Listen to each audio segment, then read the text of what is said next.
Good morning to all. In this video, we start chapter 4th of class 10th. The chapter name is Quadratic Equation. ठीक है, basically equations हम लोग पढ़ चुके हैं 8th में 9th में. क्वाड्रेटिक इक्वेशन का मतलब क्या होता है? A polynomial of degree 2 is known as quadratic. Obviously ऐसा पॉलिनोमियल जिसकी डिग्री कितनी हो, हाईएस्ट 2. अगर किसी की डिग्री 2 होगी तो हम लोग क्या बोलेंगे उसको कि ये कौन सा पॉलिनोमियल है, इक्वेशन है क्वाड्रेटिक. ठीक है, तो जो उसकी स्टैंडर्ड फॉर्म होती है पॉलिनोमियल ऑफ एक्स, ये होती है a x square plus b x plus c equals to 0. पूरा जो इक्वेशन है वो एक ही वेरिएबल पे है, one variable that is x, और जो इसकी हाईएस्ट पावर है वो कितनी है 2. इट मीन्स ये कौन सी इक्वेशन हुई? क्वाड्रेटिक इक्वेशन, जहाँ पे जो हमारा ए बी सी होते हैं वो सब क्या होते हैं? हमारे रियल नंबर्स. क्या होते हैं ये? Real numbers. और अगर हमें ये देखना है कि कोई इक्वेशन क्वाड्रेटिक है या नहीं है, तो हमें ये देखना पड़ेगा, चेक करना पड़ेगा कि उसकी जो पावर है वो 2 आ रही है क्या. ठीक है, 3 नहीं आ सकती क्योंकि 3 होते ही वो इक्वेशन क्यूबिक हो जाएगी, और सिंगल भी नहीं हो सकती. तो अगर सिंगल होगी तो किस में हो जाएगी? वो लीनियर में. तो हमें ये भी नहीं करना. ठीक है, और सेकंड चीज, आपका ये जो है एक्स स्क्वायर का कोफिशिएंट यानी कि ए, वो कभी भी 0 नहीं हो सकता. ये 0 हो सकता है, ये 0 हो सकता है, बट ये कभी भी 0 नहीं हो सकता. बस हमें ये ध्यान रखना है, एंड देन हमें चेक करना है कि ये जो इक्वेशन है वो क्या है, क्वाड्रेटिक है या नहीं है. जैसे कि आपका एक्सरसाइज 4.1 का फर्स्ट क्वेश्चन जो है वो यही है कि आपको चेक करना है कि whether the following are quadratic equations और नॉट. देखो, एक्स प्लस 1 का होल स्क्वायर 2x-3, ये क्वेश्चन है. तो लेफ्ट हैंड साइड और राइट हैंड साइड है हमारे पास. पहले इसको इससे मल्टीप्लाई कर लो राइट हैंड साइड पे. क्या बन गया ये? 2x-6. और x प्लस 1 का स्क्वायर क्या बन जाएगा? A square plus b square, that is a plus b का whole square, sorry, a square plus b square plus 2ab. अब 2x से 2x कैंसिल, आप इसको यहाँ लेके जाएंगे तो क्या बन जाएगा? ये इसकी स्टैंडर्ड फॉर्म क्या बन जाएगी?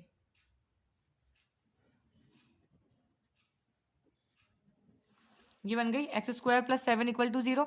अब देखो, स्क्वायर की टर्म है हमारे पास, एक्स की टर्म नहीं है, इट मीन्स हमारा बी यहाँ पे 0 है, और कांस्टेंट है हमारे पास दैट इज सी. सी की वैल्यू कितनी है हमारे पास? 7.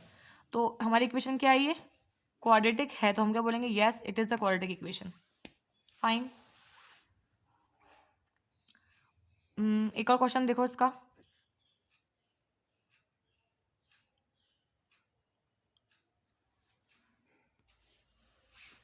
x-2 x+1 मल्टीप्लाई में है ये, और x-1 x+3 मल्टीप्लाई में है, लेफ्ट हैंड साइड और राइट हैंड साइड पे. इसको यहाँ मल्टीप्लाई करेंगे और इसको यहाँ मल्टीप्लाई करेंगे. X square minus 2x plus x, और 2 1 ज़ा 2, ये आ गया. Similarly x square minus x plus 3x, और 3 1 ज़ा 3. ठीक है, एक्स स्क्वायर से एक्स स्क्वायर कैंसिल. उसके बाद इसको सॉल्व कर लो तो minus x minus 2 and plus minus minus. अब इनको अगर हम लोग एक साइड कर भी लेंगे तब भी क्या होगा कि जो हमारे पास इसका कोफिशिएंट है एक्स स्क्वायर का, वो है नहीं, क्योंकि एक्स स्क्वायर की टर्म ही नहीं है. और मैंने आपको बताया कि ऐसा पॉसिबल नहीं है कि एक्स स्क्वायर की टर्म ही ना हो. ये इक्वेशन ये बन रही है. अब इसके अंदर एक्स स्क्वायर की टर्म नहीं है, इसका मतलब नो, इट इज नॉट अ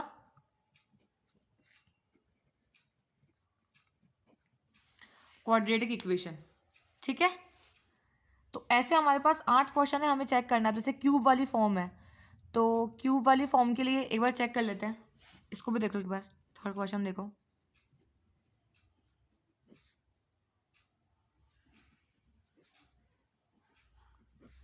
एक तो ये हो सकता है कि अगर दोनों साइड क्यूब हो तो वो कट जाएगा और स्क्वायर की फॉर्म आएगी, तब तो हम बोलेंगे कि हाँ भैया ये क्वाड्रेटिक है. और अगर ये वो नहीं कटता है और स्क्वायर की फॉर्म नहीं आती है तो हम क्या बोलेंगे? It is not a quadratic equation, क्योंकि उस केस में वो क्या हो जाएगी? क्यूबिक. तो सी इसको चेक करते हैं. ए प्लस बी के होल स्क्वायर से खोलते हैं इसको. A cube b cube 3a square b, और 3a बी स्क्वायर, और यहाँ पे ये इससे और ये इससे.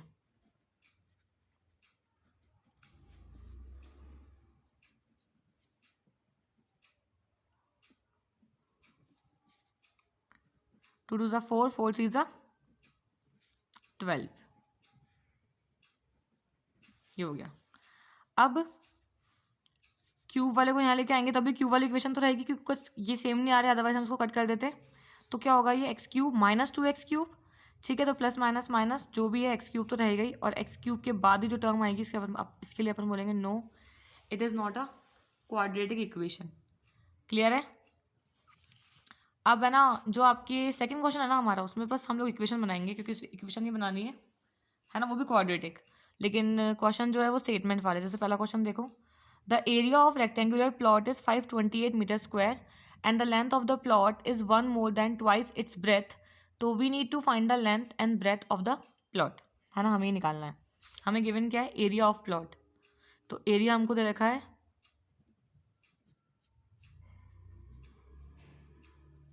528 मीटर स्क्वायर, है ना। और उसके बाद हमको दे रखा है कि जो लेंथ है प्लॉट की वो एक ज़्यादा है ट्वाइस उसकी ब्रेथ से, तो लेट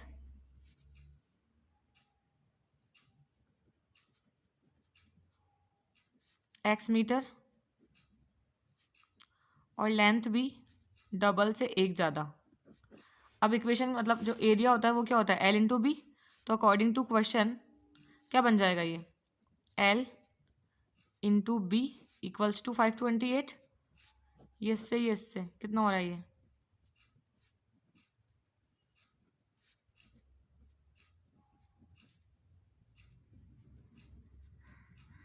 इक्वल्स टू 0। तो a square plus b x, x square plus b x plus c equal to 0, और ये हमारी इक्वेशन है, और हम चाहें तो इससे हमारे आंसर्स भी निकाल सकते हैं। ठीक है, नेक्स्ट क्वेश्चन देखो, the product of two consecutive positive integer is 306, we need to find the integer. Consecutive का मतलब होता है एक्स और एक्स प्लस वन, क्योंकि जो अगला आएगा वो एक्स प्लस टू आएगा। उसने दो का प्रोडक्ट बोला है तो हमने लिया एक्स और एक्स प्लस वन, और प्रोडक्ट मतलब मल्टीप्लाई। बहुत सिंपल सा क्वेश्चन है ये तो।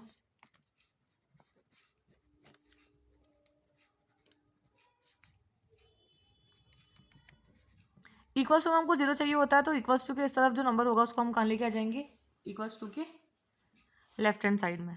ठीक है, अब थर्ड क्वेश्चन देखो, Rohan's mother is 26 years older than him, the product of their ages 3 years from now will be 360। तो we would like to find the Rohan's present age. हमें रोहन की प्रेजेंट एज चाहिए, पर यहाँ पे हमें सिर्फ इक्वेशन बनानी है। तो हम लोग क्या करेंगे,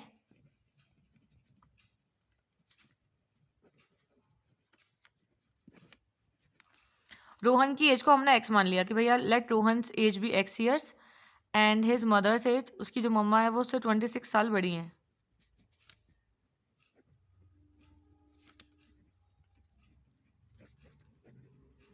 ये हो गया। बट क्वेश्चन ये नहीं कह रहा कि अभी इनका प्रोडक्ट, वो बोल रहा है इनका प्रोडक्ट जो है वो 3 years के अभी से 3 साल बाद। तो ये तो प्रेजेंट एज है, तो 3 साल बाद रोहन भी +3 हो जाएगा और उसकी मम्मा भी +3 हो जाएंगी। तो रोहन एंड जो उसकी मम्मी है उनकी एज 3 years फ्रॉम नाउ, अब से 3 साल बाद कितनी हो जाएगी, x+3 एंड ये हो जाएगा x+29।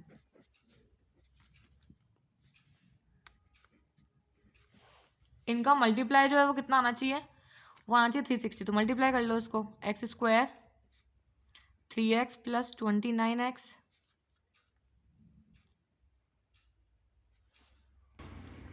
मल्टीप्लाई करा 87 इक्वल टू 360। अब हमें इक्वल टू में क्या चाहिए, 0, इसको यहाँ ले आएंगे और इसको सॉल्व कर लेंगे तो कितना आ जाएगा ये 32x माइनस का 273 equals to 0। This is the required equation, quadratic equation actually. अब इसका लास्ट क्वेश्चन देखो, क्वेश्चन नंबर 4 जो कि है ट्रेन वाला क्वेश्चन, कि a train travels a distance of 480 kilometre at a uniform speed, है ना, कि कोई ट्रेन ट्रैवल करती है यूनिफॉर्म स्पीड से, उसकी डिस्टेंस है 480 kilometres. And if the speed had been 8 kilometre per hour less, अगर उसकी स्पीड 8 किलोमीटर पर आवर कम होती, then it would have taken 3 hours more to cover the same distance. तो उसको 3 hours ज़्यादा लगते डिस्टेंस कवर करने में। तो we need to find the speed of the train. तो let speed of the train B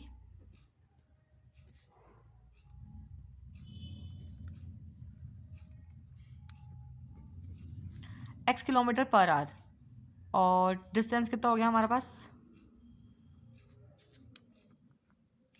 480 kilometre, और time के हिसाब से हम जाएंगे क्योंकि दोनों की अगर इसमें स्पीड को कम कर दूं तो उसने टाइम दे रखा है कि भैया टाइम इतना इतना कम लेती है, इतना ज़्यादा लेती है।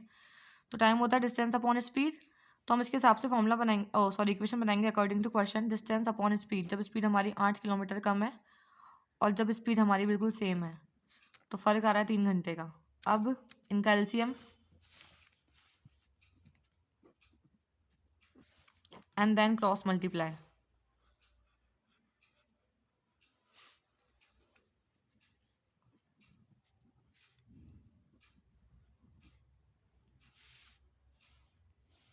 ये आएगा प्लस का 3840 एंड यहाँ पे आ जाएगा ये 3x² माइनस 24।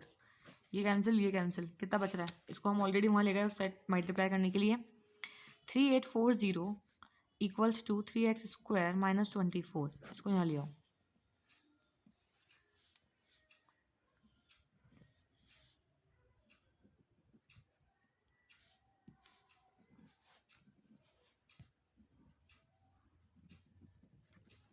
आप चाहो तो इसमें 3 कॉमन ले सकते हो, कॉमन मतलब डिवाइड कर सकते हो। तो x², 8x, 3 1 जा 3, 3 2 जा 6, 3 6 जा 24, 3 8 जा 24, 0 एंड 0।